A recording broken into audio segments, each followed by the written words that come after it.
Before I begin, I want to dedicate the shiur. This shiur should be a blessing and a merit for the health and success of the families of Regina Bas Yosef Reuven and Yeshaya ben Yisrael, Benjamin Wolf, Ben Tzvi Hirsch, and Baruch ben Benjamin Wolf. The merit of the shiur should go for the tremendous aliyas neshama of these people. I'd like to talk tonight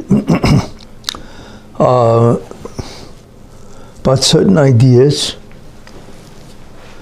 and also I gave a shiur last week, and there were certain ideas which I had not been able to cover, so I certainly want to conclude that tonight and introduce some more ideas. First thing I want to say is that in many ways, if you think about it, what is happening in America, I mean, certainly, is very hard to believe. I mean, there are many things going on that's wrong with America. This is what we see. I mean, right now, one of the most pressing issues is the southern border, where it's just open and everybody's streaming across. Hundreds of thousands of people. I think last month they broke a record where over 300,000 illegal migrants crossed the border, which is incredible. It's the greatest migration in human history, in American history certainly. And it's been going on there are millions and millions of people, migrants. Nobody knows who they are, where they're settling. They have no idea if they're healthy or not. And there are enormous amount of terrorists among them. It's very hard. Now, I understand what the rationale is, of the Biden and the Democratic Party. But it's hard, but Biden sees himself slipping. I think he's down to 33, which is really basically means that it's impossible for him to win the elections. But the question is why? Even if you felt that you want these people to come in because you're hoping that they will vote for you, yeah, but you're losing terribly. So why continue this catastrophic policy, you see? And it's bringing enormous harm. I mean, one of the greatest dangers, obviously, of what's happening is everybody's afraid. And Christopher Wray, who's the FBI head, even he said the possibility of a terrorist attack is enormously high, because America is now filled with terrorist groups operating in different places in the country. And even he said that the probability is very high. So the question is, what this clearly displays is their desire to get votes is the main idea. They don't care about the security and safety of America. It's obvious, and so on.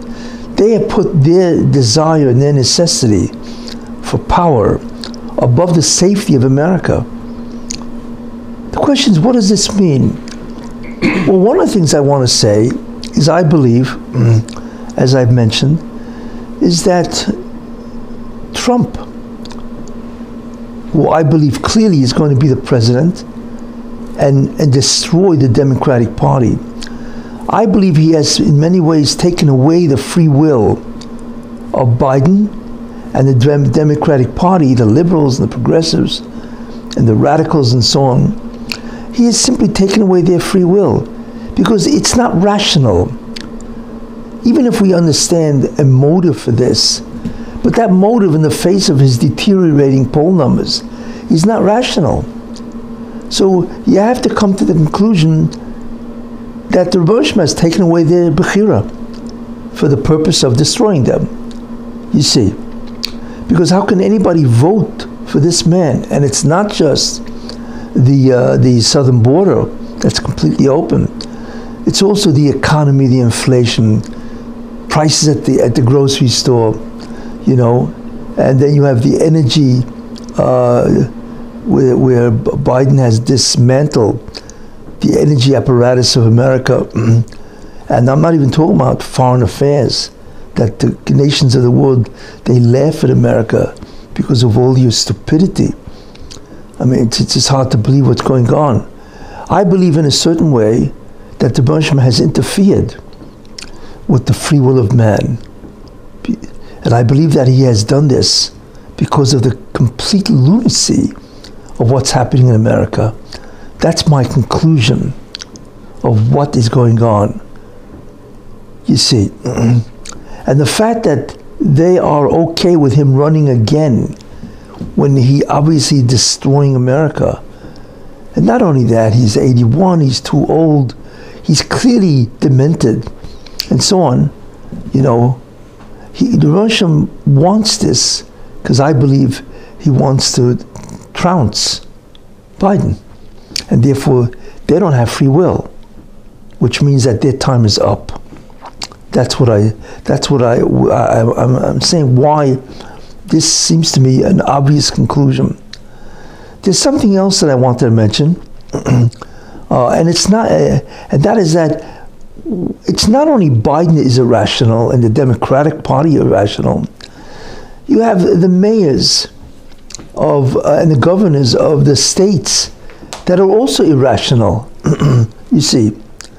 For instance, to give an example, you know, New York City and New York State.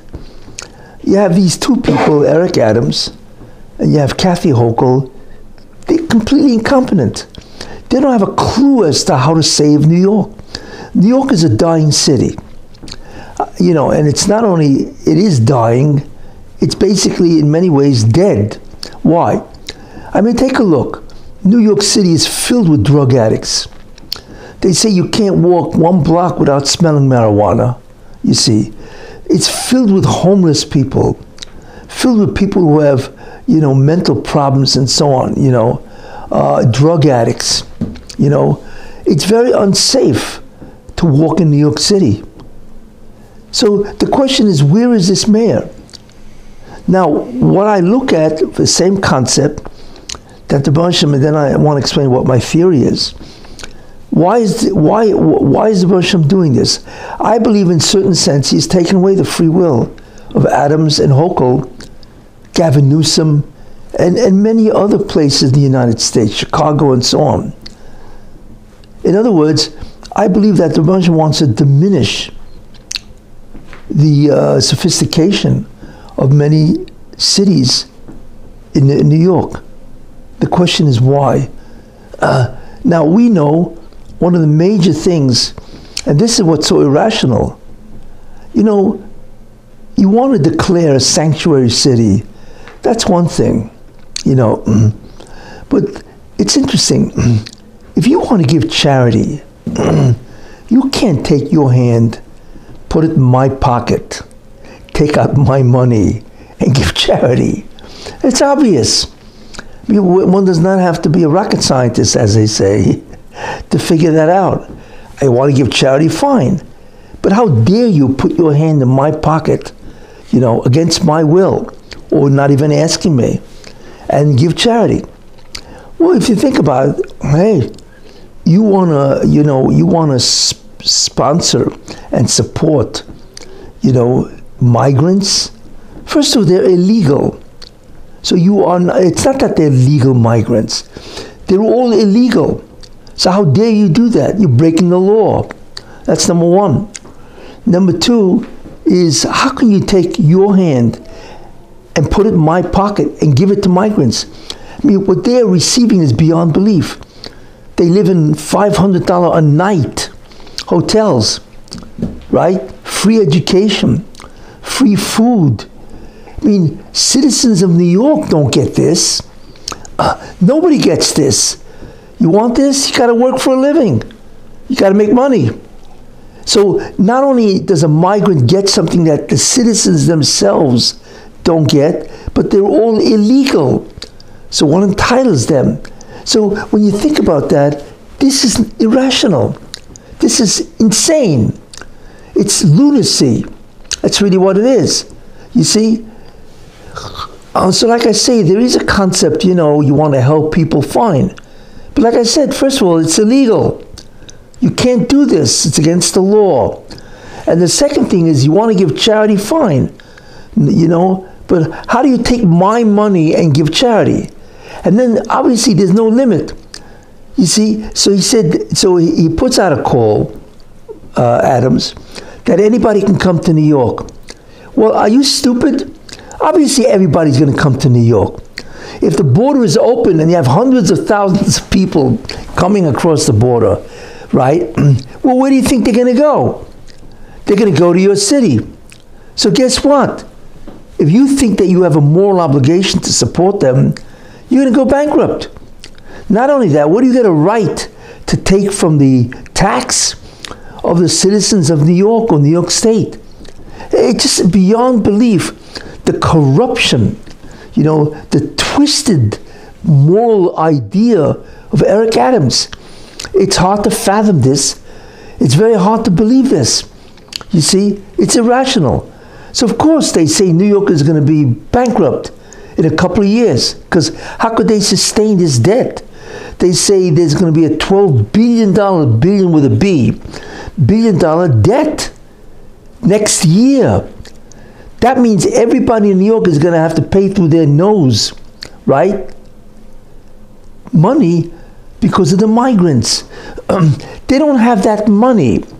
Now Adams realized what he's done. Maybe, I don't even know if he really does, and so on. And he's trying now to issue edicts. Well, they have to check in 32 hours before, and this and that. So of course it's as they say in Yiddish, it's a gelächter. It's a laughter. This man's retarded. I hate to use that expression, but it's not because he's black, God forbid, that's not what I'm saying. But this man's ability to act as a responsible mayor for the citizens of New York is ludicrous. It's absurd. You see, if he wanted to invite these illegal migrants in, he should have said, up to a certain amount we can take. But he didn't do that. He says, come on, come all, right? So, of course, the property tax in New York, the taxes of New York, is going to go through the roof. So I asked myself, wait a minute, these people are not stupid. I don't think they're too bright, but they're not stupid. I mean, what does it take to realize this is ridiculous? Even a 10-year-old kid can figure this out. So why are they doing this? Same idea. You see, I believe God has taken away the free will. And in many ways, he is causing not only the disruption, but the severe breakdown of American cities. Because it's not only happening here. I mean, how do you issue a bail law? Or I should say no bail law. Crime is rampant. You don't want to walk in this city. I heard a report that the Broadway shows that they're losing a tremendous amount of money. Why? Because nobody wants to come to New York City at night and watch the shows. So they're losing a tremendous amount of money. Why? It's not safe. If you go into the subway, you have to think 5 times before you walk into that subway. You see, and if anybody, unfortunately, many people cannot avoid a subway because that's what they need to go to work. So they never have to sit in a subway car, right, and be subject to tremendous fear. This is what's happening. And not only that, there's tremendous denial on the part of these people. You see, in any case, and I'm not even talking about the city council, that so many of their laws are absurd. So when you look at irrationality, you see, when you look at lunacy from grown adults, that is so obvious to anybody that this is ridiculous, you have to ask yourself, wait a minute, whatever happened to common sense? Obviously. You have to ask yourself, this is not a phenomenon that we've seen so often in the past. I mean, people make mistakes. But look at the frequency of this mistakes, if you want to call them, between Biden, the Democratic Party. You see what's happening in the southern border, what's happening to the inflation. I mean, it's absolutely insane. What is happening to crime, that they want to, diminish the power of the police, no bail. recidivists commit crimes left and right.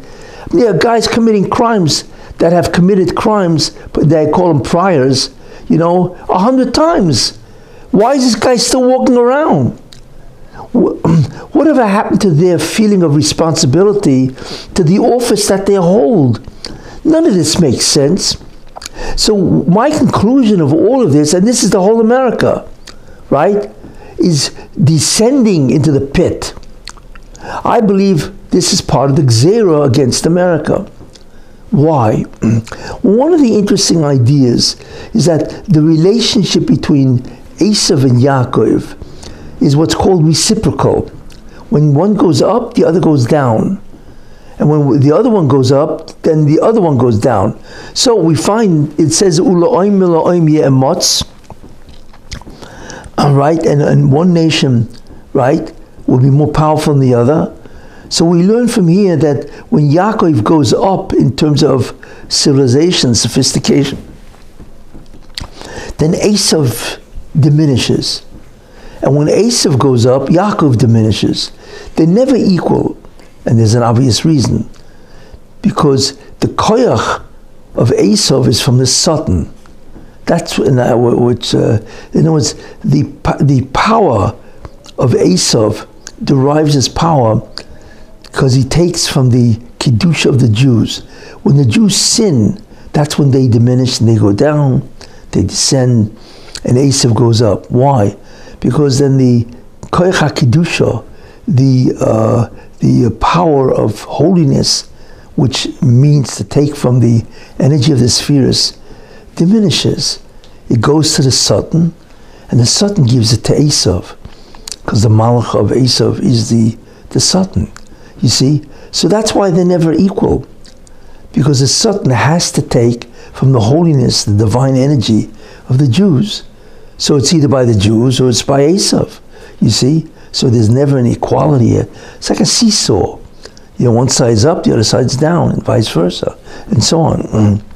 So therefore, what's interesting is when the Jews are about to go up, when they are up, look, we don't recognize that, but the Jewish people have made tremendous strides in the last 20 years.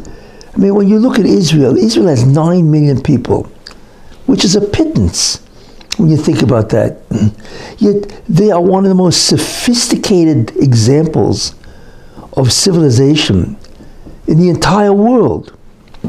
They're so far ahead of so many different nations, in so many different areas. And we know high tech, and there's agriculture, water conservation, in so many different areas, security, cyber security, and so on, that it's almost laughable that the nations of the world that have tens of millions of people, and they have budgets bigger than Israel, you see, and they have, like I said, much more people, much more land, and so on, greater resources, yet they are far behind the advancement of Eretz Israel, of Israel.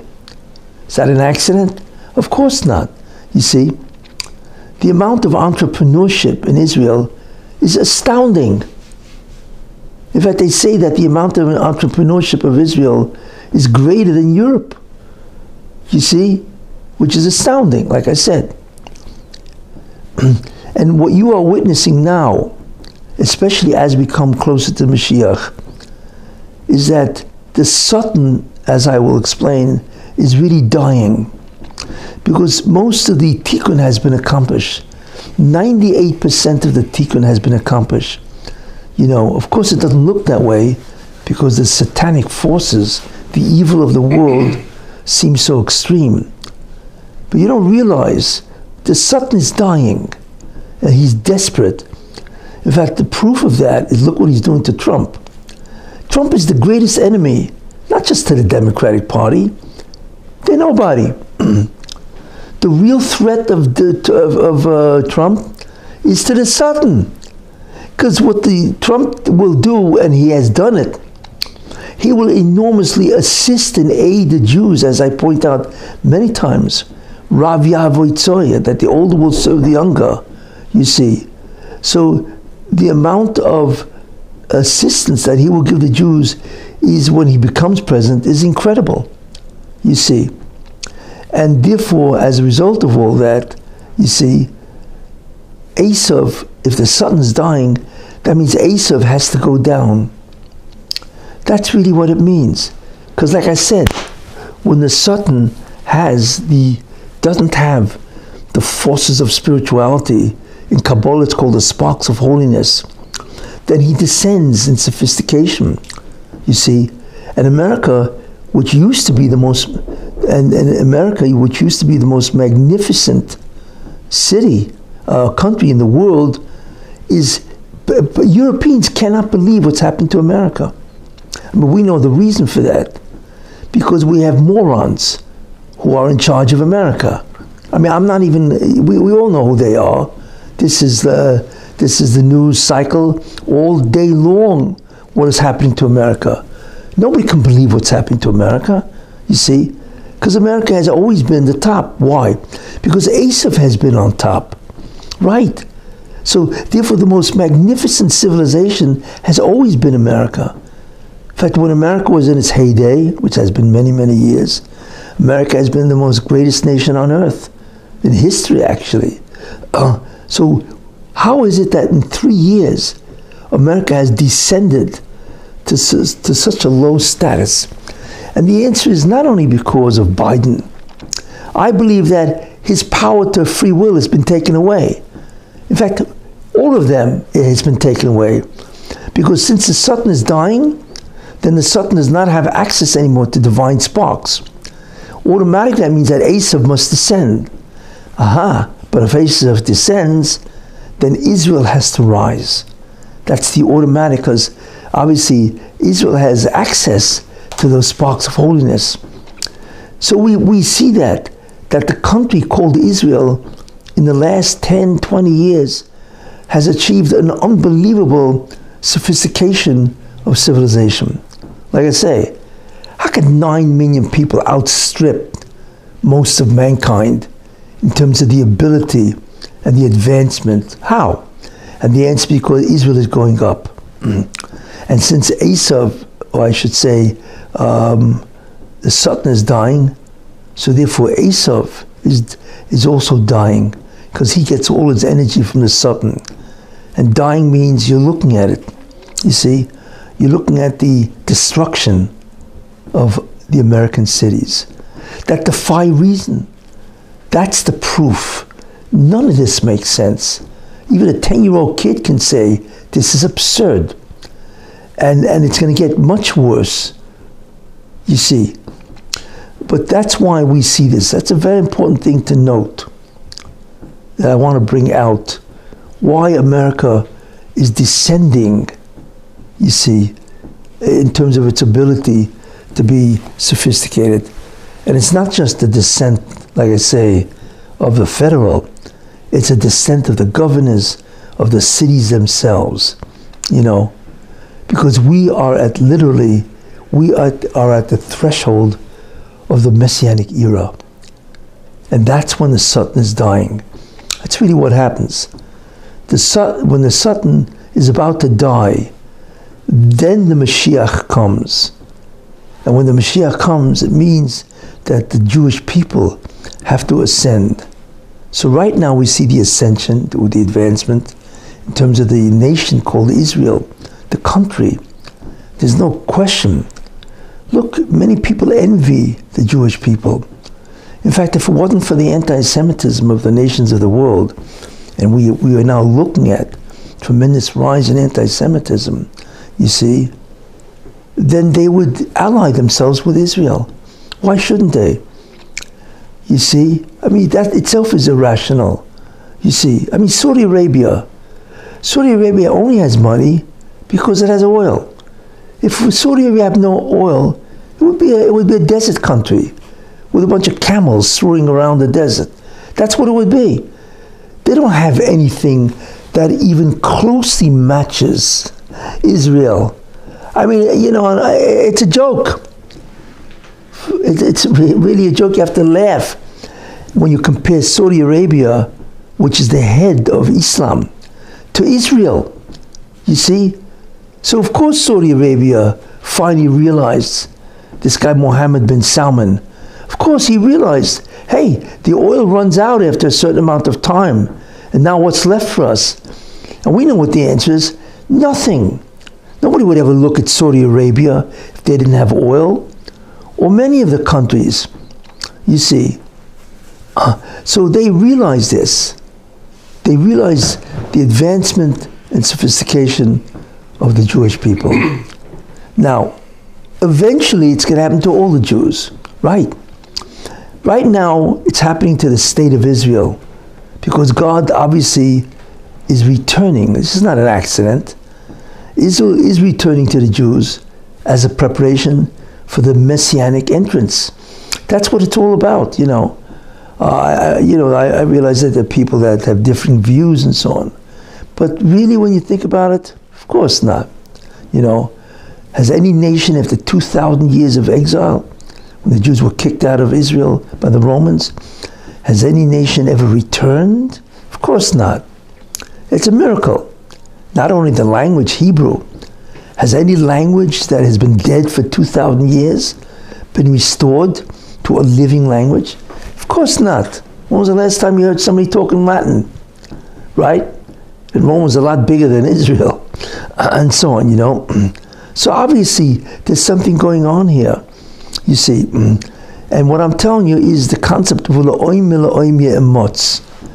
And in order to accomplish that Asa will fall and Israel will rise, you know. So I believe God has taken away the free will of America and a great deal of the world, because really most of the world is poor. At least 80% of the world lives in poverty. Then you have the industrial nations. Okay, but they also are not doing very well. In fact, the whole world is really suffering. So I want to point that out. We are witnessing something that really is not normal, but we don't see it because we're immersed in it. You know, we are so immersed in this pot of despair. We don't realize that, you see. But when you look around, you say to yourself, like I said, you know, where's the common sense? This doesn't make any sense, even on that level. You know, you don't have to be a rocket scientist. You don't have to be a genius to figure out that you guys are crazy. You see, in so many different ways. Any case, so that's an important thing to note. But that happens when mankind becomes crazy in that sense, right before a messianic era. Because like what I've said, right? And one nation will be greater than the other nation. They're never equal. And I explain the underlying reason and so on, you see. So that's something I want to point out. And America used to be the greatest nation, and now it's the bane or the brunt of laughter. People laugh at America, you know, especially what they're doing. It's just incredible. Could you imagine leaving Afghanistan the way Biden left Afghanistan? You have any idea how humiliating and embarrassing that is?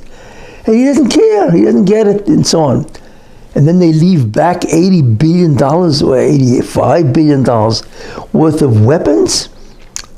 And then there's, I think it's Bagram Air Force Base. I think it cost $2 billion to build or whatever. They leave that behind. I mean, what are these crazy people? You know, of course. Because what God has done is remove their seichel, their common sense. And the reason for that, when you see such an enormous disruption of intelligence, is because it's a messianic preparation. And that's why Israel is growing and they're sinking. Hopefully, the Russian will not destroy America, and I don't believe he will. Hopefully, and I believe it will happen, Trump will come back, and the Russian I have mentioned before is infuriating Trump. We've never seen in history the treatment that a former president of the United States is receiving. It's just beyond belief what they're doing to this guy. 91 counts, right? And then 4 indictments. It's like non-stop. And then they want to take him off the ballot. How do we explain this?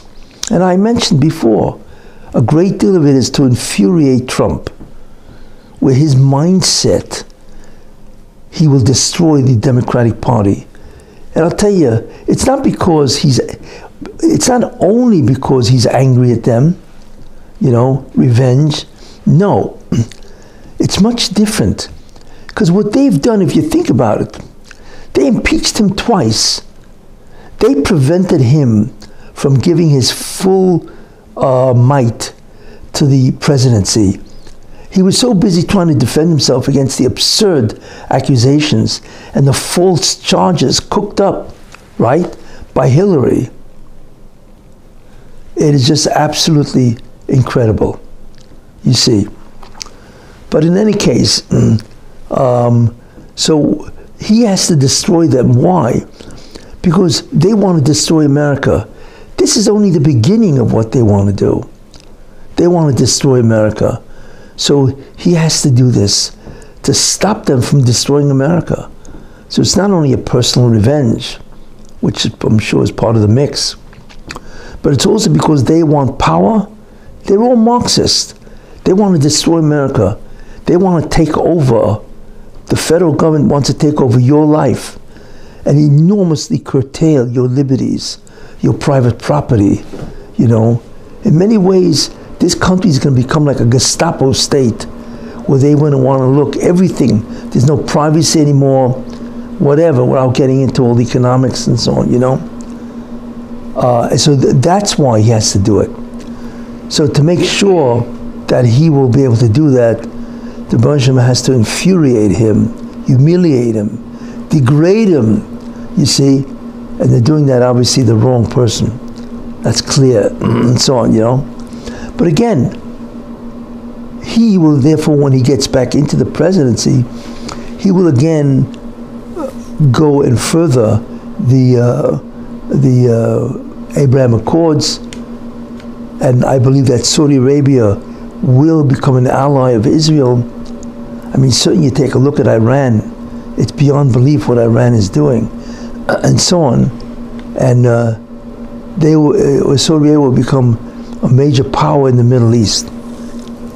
In any case, so that's a very important idea, and so on, Now, last week I had mentioned certain ideas,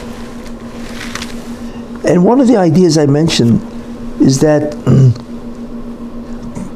there's a concept of that there are 10 spheres from last week, and each sphere has 10 subspheres, which is divine energy, and therefore, if you add them all up, there's 100 spheres. And the job of the tikkun is to bring the energy of all 100 spheres into the world. And as a result of that, the presence of God now enters creation, or I should say re-enters creation. So that's a very important idea.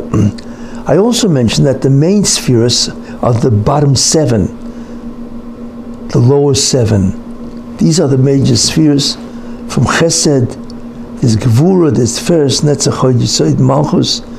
That those are the spheres that created this world. There are 7. That's why there are 7 days of creation. I mentioned that. And the avodah really is to open up, or to bring into the world, to release the energies of these 70 spheres, because 7 with 10 subspheres is 70. Then I mentioned also that in the beginning, Adam Rishon had that power, and all the people of the world had that power, and that's why there are 70 nations, each one having the power of one subsphere, because there are 70, right? And their job was to do the tikkun, to bring God back into the universe by rectifying these spheres and so on, you see. So that has to be done. But what happened is Avram Avinu took it over because they failed to do the job, which I had mentioned. So he took over the concept of the 70, and I mentioned that quite extensively last week. Now, what I also mentioned, something very important, is that of the 70, and I mentioned this also, which is really in many ways very important, is that because there are 70 spheres, therefore each nation is rooted in one of the 70, you see. And I mentioned something very interesting, that the culture of that nation depends on the sphere that they're rooted in, even though we don't realize that, exactly how they connect. But the whole concept of, cuisine, literature, art, music, the whole mindset of a nation, in many ways, is rooted in the sphere that they're connected to, which is a very important idea. So when Avram took over, you see, he took over those 70 cultures, and I mentioned that therefore 70 plays a very prominent role in the whole idea of what the Jews have to have in order to absorb the 70. Now I also mentioned the second thing, is that of these 70 nations, 35 is under the umbrella of Esav, and 35 is under the umbrella of Yishmael. You see, so 35 and 35 is 70. So when you think about that, the overall culture is the culture of Esav and the culture of Yishmael, obviously, since they represent all 70. Therefore, what we see is something very interesting. Because of that, right, the concept that the Jews took over the 70, we therefore, right, absorb that, and guess what? We have to go into exile in Esav and Yishmael. Do you ever wonder why there are Sfardim and Ashkenazim? Where does that come from? Well, we know that the Ashkenazim are from Europe, right? But before the 12th century or whatever, right, the Jews were in Yishmael. They were in the Middle East, in Babylon, and so on. And then they went to Europe. Do you ever wonder why? And that resulted in, right, Ashkenazim from Europe and Spain, or I should say Europe, Germany especially, and so on. And then ultimately, what the Ashkenazim migrated to America, and a great deal of Western Europe. Then you have Jews that were in the Middle East, right? Iraq, Iran, Israel, right? Morocco, all the lands of Yishmael, Islam. Why? And the answer is, you know the answer. Because since we took over the notion of 70 aspects of the spheres, we therefore have to exile ourselves, or the golus has to be in these nations, primarily the two head or chief nations. One is Yishmael, which is the Middle East, and the other is Esav, which is Europe and Russia and the United States. Right. So what it means is that we have to go into each of these two sections and display righteousness or holiness, and therefore we take the spheres that are allied to Esav, which is 35, and we have to remain righteous in the Middle East, so we take over the divine energy of the spheres that are rooted in Yishmael. There you are. That's why Jews are organized into these two major sections. You see, you're either Sfard, right, or you're Ashkenaz. But why? Because those are the two chief nations that are the umbrella of all the other nations. So in order for us, when we took it over, we have to go into those nations, let's say the Middle East, and take out the Kedusha of the energy, the divine energy of the spheres in the Middle East, of those 35 nations, whoever they are, you see? So therefore the Jews actually adapt their culture.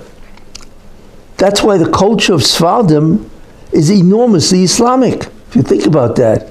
Their cuisine, their davening, the way the music is, their literature and so on, it's basically Islamic, which makes sense because that's where they lived for 1,000 years, you see.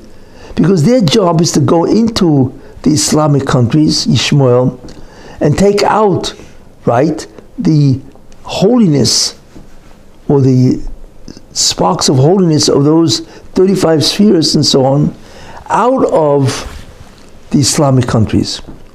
The same thing with the Ashkenazim. The Ashkenazim have to go into Europe, right? Whether it be Europe, France, Germany, Russia, and ultimately the United States. Same idea. We have to take out the 35 spheres, divine energy of those countries. You see, which when you think about it is amazing, and that gives rise to what? Sephardim and Ashkenazim. There you are. That's the logic of why there are. I find what is interesting, right, is that now you find many Sephardim marrying Ashkenazim, or should I say many Ashkenazim marrying Sephardim. Because as we get closer to the Mashiach, most of the energy is gone from Yishmael, the Islamic countries. And by the way, that's why they haven't contributed to civilization anything in the last, almost anything, in the last 500 years. And that's why they're so jealous. There was a time that Yishmael was very powerful, and very sophisticated. I once heard that Babylon, Bavel, had 35 medical schools. That's how sophisticated. And they had many great scholars. In fact, the Rambam wrote his Moreh Nevuchim in opposition to the Arabic philosophers. They called them Mutakalimum, and so on. And not only that, the algebra comes from the Islamic countries. The concept of algebra, the concept of zero. There are many things that they gave rise to. They had many familiar philosophers, mathematicians, and scientists, and so on. So, and now they haven't done anything in the last 500 years. That's one of the reasons why they hate Jews, Israel, because it's so far ahead of them, and so on. Because basically the divine energy that Yishmael had has been taken out of them by the Jews doing the avodah of the 35 spheres that they should have had. And the same thing with, believe it or not, with Esav. I don't know if you know it, but the Jews are 1/4 of one, not even less. The Jews are less than 1/4 of 1% of the world's population. So the world's population now is what? Is over 8 billion, and the Jewish population is a little over 15 million people. That's not even a speck. You see? Now, what is one of the greatest indicators of intellectual achievement in the Western world? Nobel Prize. 35%, not 1/4 of 1%. 35% of all Nobel Prizes have been won by Jews. How do you even explain this? How could such a small number of people, right, have contributed to this incredible,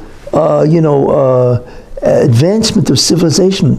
35% of Nobel Prize winners are Jews? That's unbelievable. You see?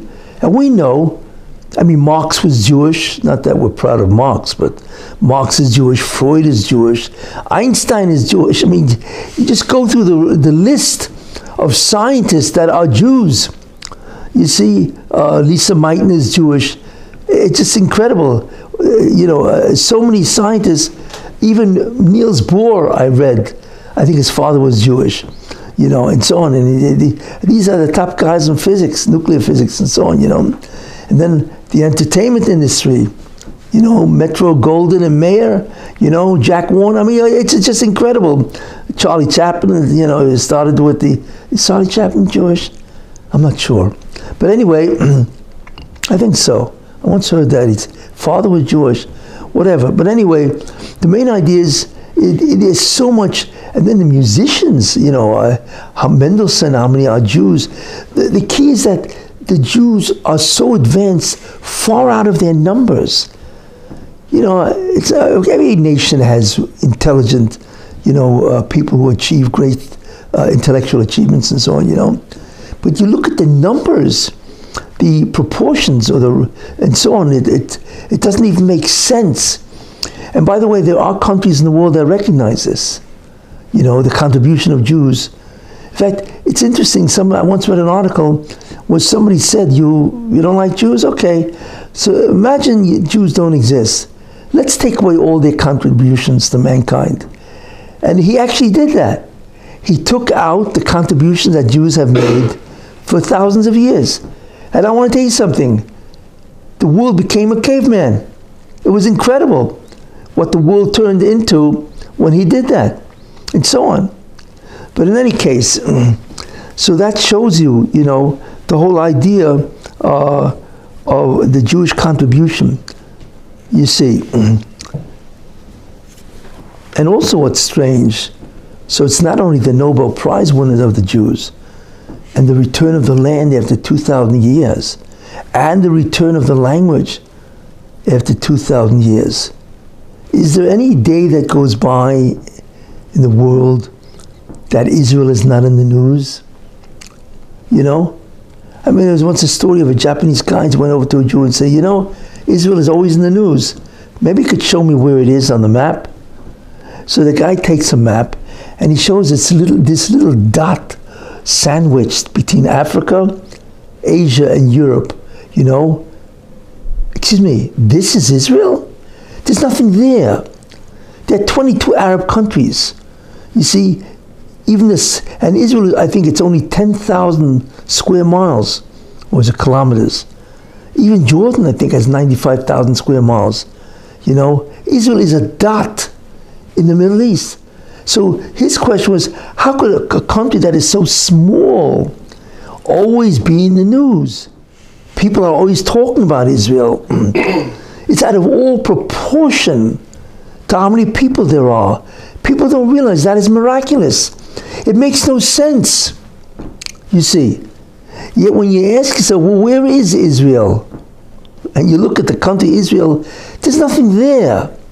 How could they dominate the news so often? So that's another incredible miracle, you see. It's just the amount of coverage, news coverage. And today, of course, that's given to them, and this, so we begin to realize, and of course the greatest miracle of all, I'm not even talking about that, where I mentioned all these things. Of course, the greatest miracle of all is how the Jews survive. How can a nation, right, survive 2,000 years of exile without a country, without a language, right?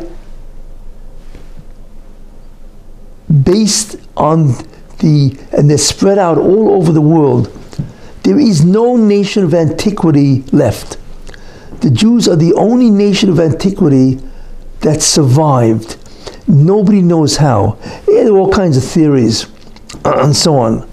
But it's the only exception to world history that the Jews have survived 2,000 years of exile. But it's not only they survived, but they flourish. And they are spread all over the world, which also doesn't make sense. Jews are all over the world. There is no nation like Israel that is spread all over the world, you see. So all of this is ample proof that there's a divine energy. God protects the Jewish people, you see.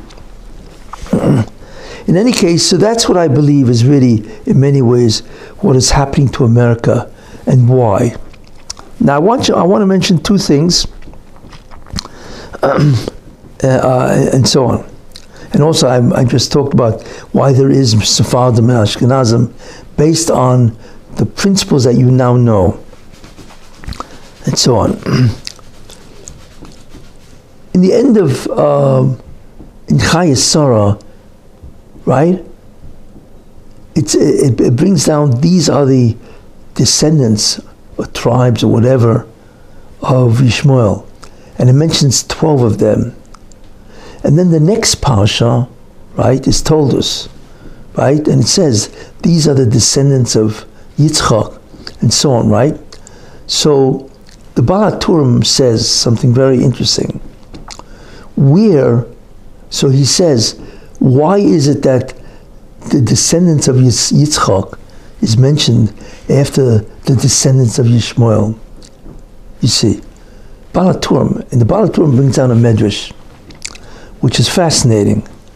The Medrash says that the reason why it talks about the descendants of Yitzchak, which obviously are the Jews, and the descendants of Yishmael, and it says, this is to tell you that the descendants of Yitzchak is the Mashiach.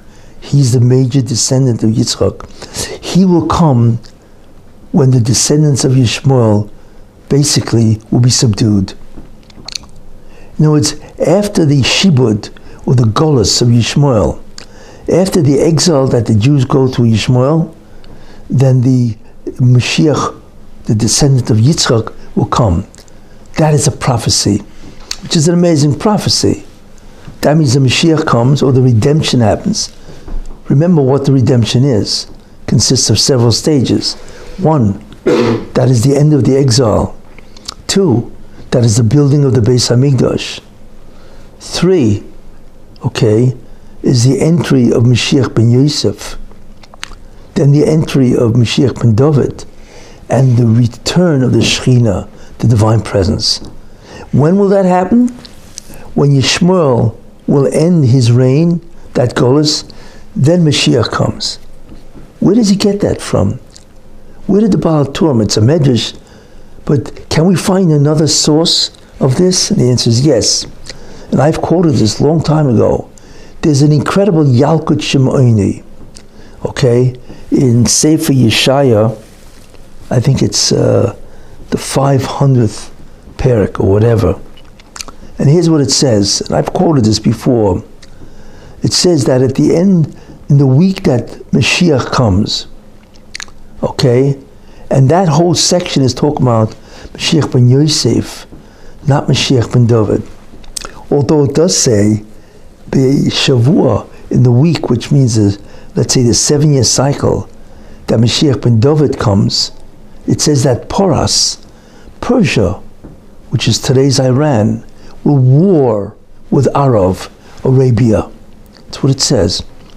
And not only that, but then Arab, because they're now warring with Persia, will now seek assistance from Esav. And what will happen? And then it says Poras will begin to destroy the world. Just begin to destroy the world. And it says that Jews will be frightened. That's what it says. And they're going to go back and forth, and they're not going to know what to do. For some reason, Persia beginning to destroy the world is frightening to the Jewish people. And then all of a sudden, there will be a divine voice. It's called a baskol, that will say, everything that has been done only to bring the redemption. Higia, the famous words, are Higia Zman Gi'ulaschem. The time of your redemption has arrived. You see, that's what it says. Now that is an amazing medrash, because that means you waiting for the Messianic era? Fine. Let me tell you when it's going to happen. After the war with Persia, Iran. That's what it says. So that is obviously a basis of what the Baal Turim says. That when does the Mashiach come? After the descendants of Yishmael. Persia, Islam, is part of the idea of Yishmael. It's really who they are. Persians and so on, right? So we now see something amazing, right? That the Baal Turim says that Mashiach comes after the war with Persia. And not only that, that's the Yalkut, you see. But that's amazing. Why? Because that's exactly what's happening now, isn't it? Persia, or Iran, I should say, is conducting a tremendous war, not just against Israel, you see. And when it says that Israel will be frightened, we know why. When 1,200 people get butchered, slaughtered, and dismembered, that's frightening. You see, it's frightening. Even though Israel has nuclear weapons, but to witness that display of evil is frightening, you see. And not only that, what's interesting is look what that's doing. Persia or Iran, through their proxies, are now fighting with the whole world. I mean, the Houthis, right, are shelling ships with missiles, right? And that's the entire world. They're threatening everybody. You see, not just Israel and so on, And what America doesn't realize is they're next. Because the wish or the will or the plan of Hamas and Hezbollah and Iran is to do what? They don't want to live with Israel. This is the incredible concept. They don't want to live with Israel in a two-state solution. Only stupid fools think that, because they don't understand what Islam is. Islam is a world-conquering religion.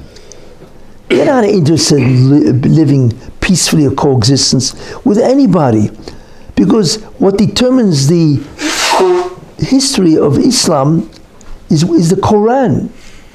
You see, they're not interested in living peacefully with another country. They want to control the world. First, the Middle East. What they want is a caliphate. So this concept of Biden and Blinken is laughable. These people have no clue as to what a Muslim is. A Muslim is somebody that wants to dominate the world and bring Sharia law into the world. That's their objective. They don't see themselves living with anybody in peace. They have to dominate the entire planet. You see, I found it astounding that this is the American understanding of what goes on in the world. But in any case, so therefore, we are witnessing the beginning of Persia, Iran. Right now, it's through their proxies, Hezbollah, Hamas, and the Houthis. They are conducting war with the entire world. That's what they're doing, you see. But that's incredible, so that's the bad news, right? And they will get the bomb, or else how could they begin to destroy the world if they don't have a nuclear weapon, you see? And the incredible thing is nobody understands that. I always have to laugh, I'll be honest with you. I have to laugh at George Bush. He went to war. Against who? So he saw Iraq as the enemy. But he's foolish. The real enemy isn't Iraq, it's Iran. Well, the reason for that, obviously, because he doesn't know how to learn. He doesn't know Torah, you see.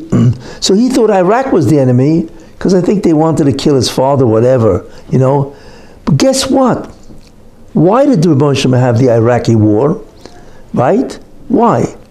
Because what Rabbi Moshe wanted to do is to fool America into thinking that Iraq is the enemy, Saddam Hussein, not Iran. Because the Moshe did not want America to interfere with the nuclear buildup of Iran, right? It was a distraction. In order for Iran to have a nuclear weapon, then America went to war with Iraq, not Iran.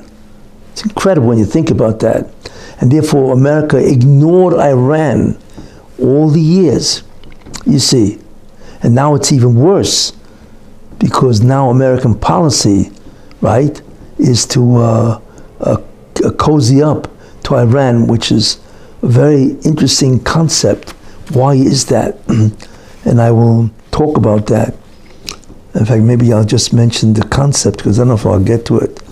Because in many ways, I believe that Barack Obama, is Goig. And therefore, he starts, right? He has to cozy up to Iran, so the Yalkut can now happen, where Iran will now try to destroy the world, and America will do nothing. So the first thing the Rabban Shalom did originally was to distract America that the real enemy is not Iran, it's Iraq. That's what he thought, Saddam Hussein. So America goes to war with Iraq, leaving Iran intact in order to build a bomb. It's amazing when you think about that, because the prophecy isn't about Iraq.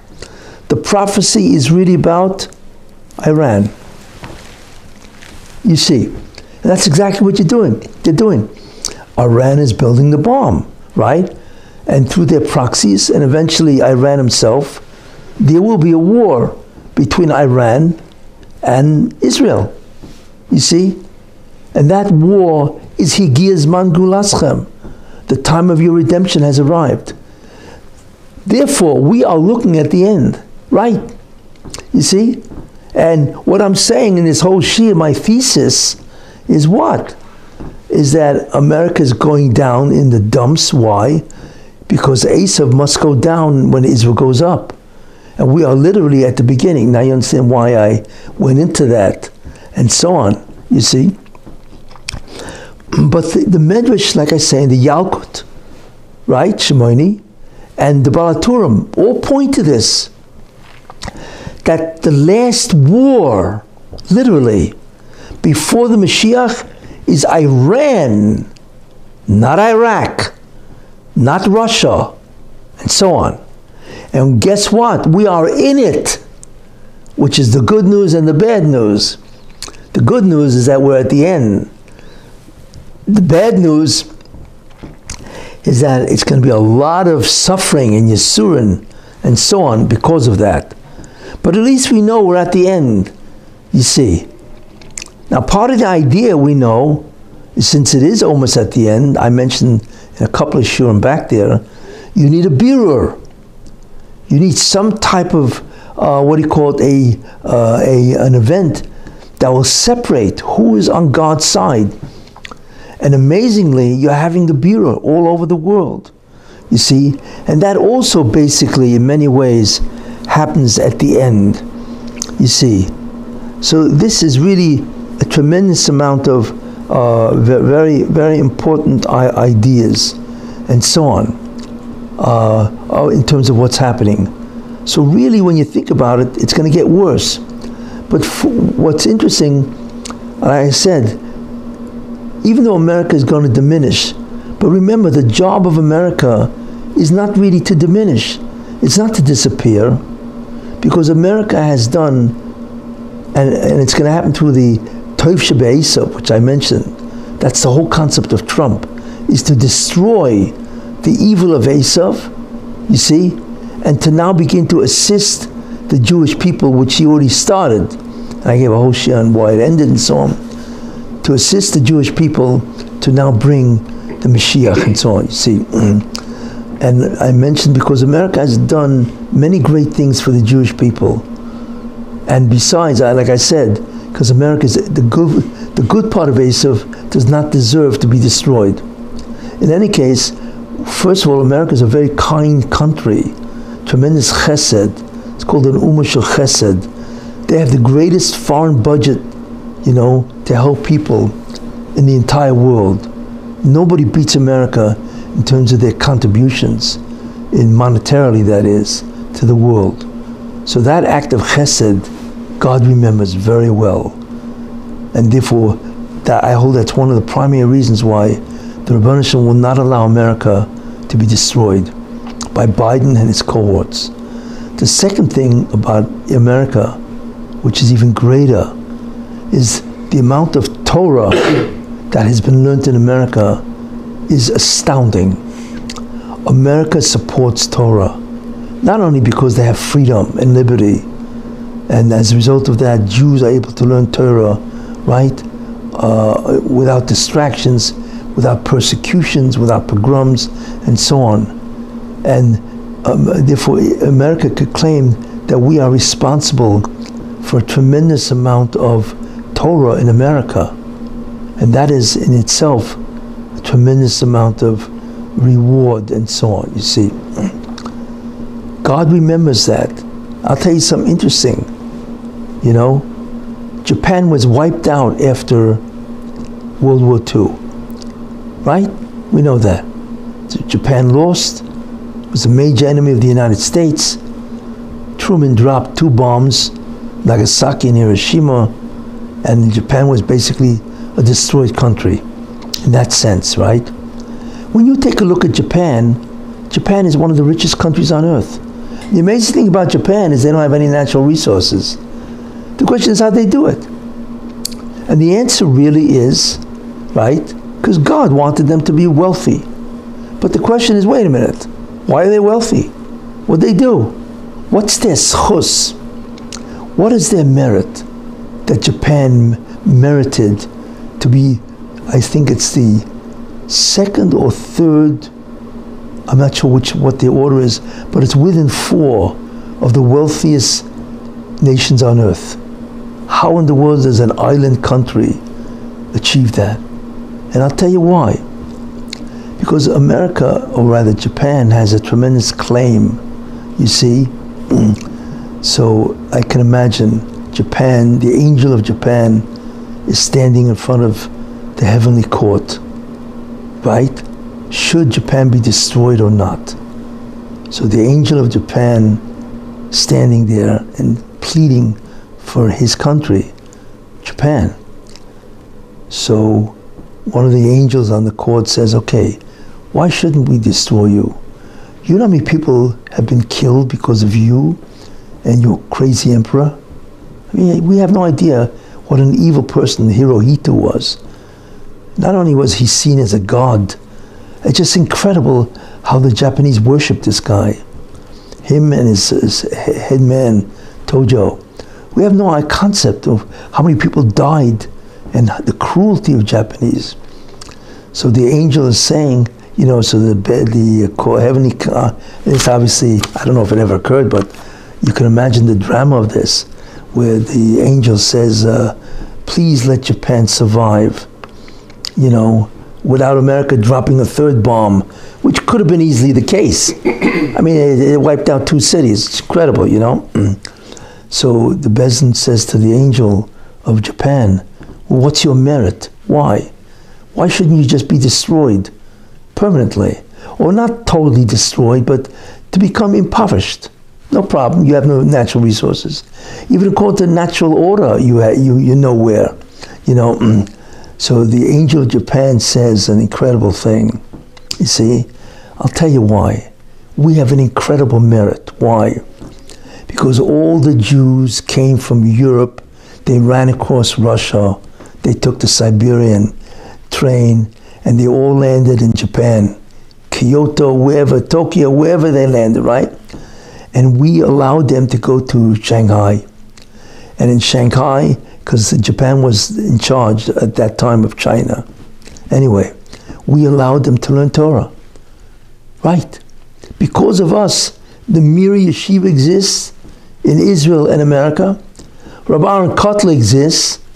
Right? We're responsible for all the incredible Torah that came after us, which brings the tikkun. You see, so even though we didn't know what we were doing, obviously, but in the end, we helped them survive. We helped them learn Torah. It's all famous, you know, what the Torah of Shanghai. I don't know, there's books written on this and so on, you know. And then this guy, what's his name? Not Fujiyama. Sujihara. That's it. You know, and he was Japanese, and how many visas he gave out. But Japan itself allowed the Jews to practice their Judaism. You see? So therefore God or the Bezdin said, you're right. And therefore not only will we allow Japan to survive, but we are going to allow them also to flourish, because they enable the flourishing of Torah itself. And not only that, we're going to make them one of the 4 richest nations in the world, even though there's no natural resources, which is incredible when you think about that, you see? And that's exactly what happened, you see? So imagine if that's what happened to Japan, that once America has allowed the Jews to learn Torah for how many years? Right? Decades and decades, where the Jews have flourished, right? And have been able to practice their religion. And God does not forget, and He doesn't deny the reward. So America will survive, no question about that, but not under Biden or the Democratic Party. America will survive in a new way, which is called the Tov Shebe'esav. Okay, so what have I done? I've introduced very important concepts. You see, the dissolution of America, why it's happening, what the biblical references to this, you see, right? The whole concept of culture, what the origin is, the concept of Fordham and Ashkenazim, right? And so on, you see, and right. And also the proof why we are at the end. The Balaturim, the Medrash, and the Yalkut, that this is the end, because, like it says, Higia Zman Geulaschem, the time of your redemption has arrived. And what war is that? The war of Iran, which is now taking place, you see. After this is over, and that is why the bad part of Yishmael, which I mentioned, that there's a good and bad part of Yishmael, just like there's a good and bad part of Esav, when that war is over, something will happen. And I want to talk about that as part of the Shir of next week. What will happen, because there's one more component. There's not only the component of Esav, the good part and the bad part, Biden and Trump, and it's not only Yishmael, Hamas, Hezbollah, Houthis, right, Iran, and so on, and Israel. But the last part of the equation is the Erev Rav, is those Jews that are not interested in Torah altogether. What will happen to them? What seems to be happening? So I want to talk about that next week. Plus, I want to get into the whole concept of what is the basic hanhoga. Hanhoga means the basic behavior or conduct of God for the last 200-300 years, which is very important. I want to explain many unknown phenomena. Thank you.